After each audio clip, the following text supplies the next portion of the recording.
সপ্তম শ্রেণীর চতুর্থ অধ্যায় 4.1 অনুশীলনীর 22 নম্বর প্রশ্নের সমাধান করছি, সাথেই থাকুন।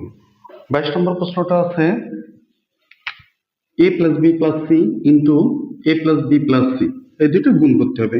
তাহলে a plus B plus C আর a plus B plus C নিচে পাতে আমরা গুণ করব। প্রথমে a দিয়ে প্রথম রাশিকে গুণ করব।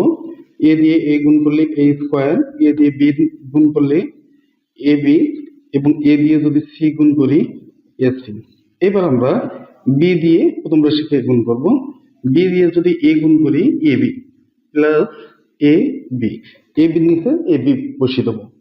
b আর b যদি গুণ করি তাহলে কি হবে আমাদের b স্কয়ার, b স্কয়ারটা আমরা একটু বাইরে দিয়ে দেবো। b এর সাথে যদি আমরা c গুণ করি bc প্লাস bc, bc এখানে নাই তাই আমরা বাইরে দিয়ে দিলাম। এবার আমরা c দিয়ে প্রথম রাশিকে গুণ করব। c দিয়ে a গুণ করলে ac, ac রয়েছে আমরা এখানে বসে দেবো ac।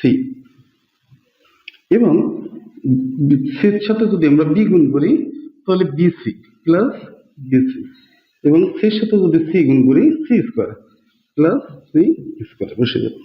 এখন আমরা এই তিনটা রাশিকে যোগ করব। তো a স্কয়ার এখানে বসে যাচ্ছে, সাথে ab আর ab যদি যোগ করি প্লাস 2ab, ac আর ac যদি যোগ করি তাহলে 2ac প্লাস b স্কয়ার,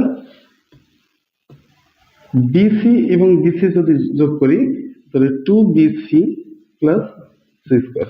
এটা অ্যান্সার। ধন্যবাদ সবাইকে সাথে থাকার জন্য। আল্লাহ হাফেজ।